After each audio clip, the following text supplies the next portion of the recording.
হরলিক্সটা দেওয়ার আগে অবশ্যই হরলিক্স বানানোর জন্য প্রথমে সবুজ এবং সতেজ রাখতে ফুল ফল ঝরা বন্ধ করতে ম্যাগনেসিয়াম সালফেট এটি। আসসালামু আলাইকুম, কেমন আছেন সবাই? আশা করি সবাই খুব ভালো আছেন। ছাদ বাগানের নতুন একটি ভিডিও নিয়ে চলে আসলাম ইরাস গার্ডেন ব্লগ থেকে। থাম্বনেল দেখে নিশ্চয়ই বুঝে গিয়েছেন আজকের ভিডিওতে কি দেখাবো। আজকের ভিডিওতে থাকছে গাছের হরলিক্স। হ্যাঁ, ঠিকই শুনেছেন, হরলিক্স কি শুধু মানুষই খাবে? গাছকেও খাওয়াবো, তবে সেটা ডিফারেন্ট ওয়েতে। চলুন দেখি আজকে গাছের হরলিক্স কিভাবে বানানো হয়। এখানে 10 লিটার এই বালতিতে চাল ডাল ধোয়া পানি আছে, সাথে মাছ ধোয়া পানি আছে, আর এই মগটার মধ্যে 1 লিটার ভাতের মাড় আছে। তবে সেটা একদিনের বাসি ভাতের মাড়। ভাতের মাড় কখনো গাছে টাটকা ইউজ করা যাবে না। হরলিক্স বানানোর জন্য প্রথমে আমি এই চাল ডাল ধোয়া পানি মাছ ধোয়া পানিতে 1 লিটার ভাতের মাড় মিশিয়ে নিলাম। এইদিকে 7 দিন আগে 100 গ্রাম সরিষা খোল আমি ভিজিয়ে রেখেছিলাম, আর প্রতিদিন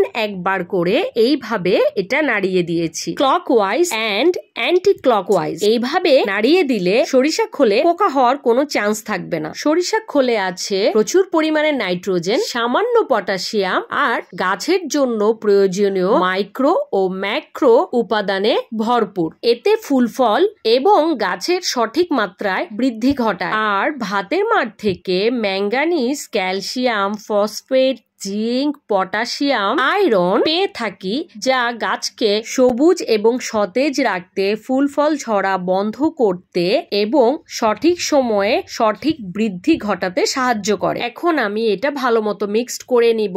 সাথে আরো কিছু জিনিস আছে, এই যে দেখুন এইখানে আমার কাছে কিছু জিনিস আছে। ডিমের খোসা গুঁড়া করা আছে। ডিমের খোসাগুলো রোদ্রে শুকিয়ে তারপর ব্লেন্ডারে গুঁড়ো করে নিয়েছি। ডিমের খোসায় আছে প্রচুর ক্যালসিয়াম, যা আমাদের গাছের ক্যালসিয়ামের অভাব দূর করবে। আর এই পাত্রে আছে ইপসম সল্ট। ইপসম সল্ট মূলত ম্যাগনেসিয়াম সালফেট। এটি গাছের পাতার রং সবুজ চকচকে করে, ফুল ফল ঝরা বন্ধ করতে সাহায্য করে। অনেক সময় আমাদের গাছের পাতার রং কেমন ফ্যাকাশে হয়ে যায়, হলদে হয়ে যায়, তো আমরা যদি তখন ইপসম সল্ট ব্যবহার করি গাছের পাতা সবুজ হয়ে যাবে। মূলত ম্যাগনেসিয়ামের অভাবে গাছে এই ধরনের সমস্যা হয়। এখন সবগুলো একসাথে ভালো মতো মিক্সড করে নিব, যাতে সবকিছু ভালো মতো মিশে যায়। তবে ডিমের খোসা গুঁড়া মিশানোর ক্ষেত্রে আপনারা অবশ্যই 24 ঘন্টার জন্য রেখে দিবেন। আমার কাছে সময় নেই, তাই আমি সাথে সাথে দিয়ে দিলাম, কিন্তু ভালো রেজাল্টের জন্য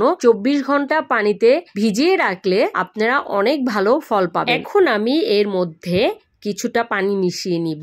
এটা হচ্ছে আমার 10 লিটারের বালতি, তার মধ্যে ভাতের মাড় ছিল 1 লিটার, আর এই যে বাকি সব উপাদান দেওয়ার পরে বাকিটা আমি পানি দিয়ে ভরে নিব বালতি। তাহলেই আমার হরলিক্সটা রেডি হয়ে যাবে। সহজ ভাবে যদি বলি, কেউ যদি এত হিসাব নিকাশ না করতে চান, তাহলে আপনারা এই পানিটাকে পাতলা করে নেবেন, যেটা গাছ গ্রহণ করতে পারবে। এই যে অনেকটা এইরকম পাতলা, মোটেও ঘন রাখবেন না। ঘন হলে গাছ কিন্তু গ্রহণ করতে পারবে না, উল্টো শেকড়টা পচে যাওয়ার চান্স থাকবে। হরলিক্সটা আপনারা যে কোনো গাছে 15 দিন পর পর ব্যবহার করতে পারবেন, আর দেখবেন এরপর গাছের কি হয়। সত্যি কথা বলতে আপনার বাগানটাই একদম চেঞ্জ হয়ে যাবে। আজকের ভিডিওটা আপনাদের কাছে কেমন লাগলো কমেন্ট করে জানাবেন।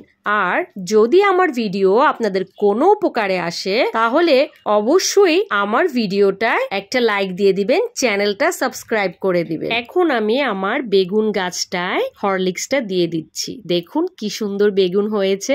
এই হরলিক্সটা দেওয়ার কারণে আমার বেগুনগুলো এখন দ্রুত বড় হয়ে যাবে। আর আরেকটা কথা, আপনারা এই হরলিক্সটা দেওয়ার আগে অবশ্যই টবের মাটি একটু খুঁচিয়ে নিবেন, মানে মাটি আলগা করে নিবেন।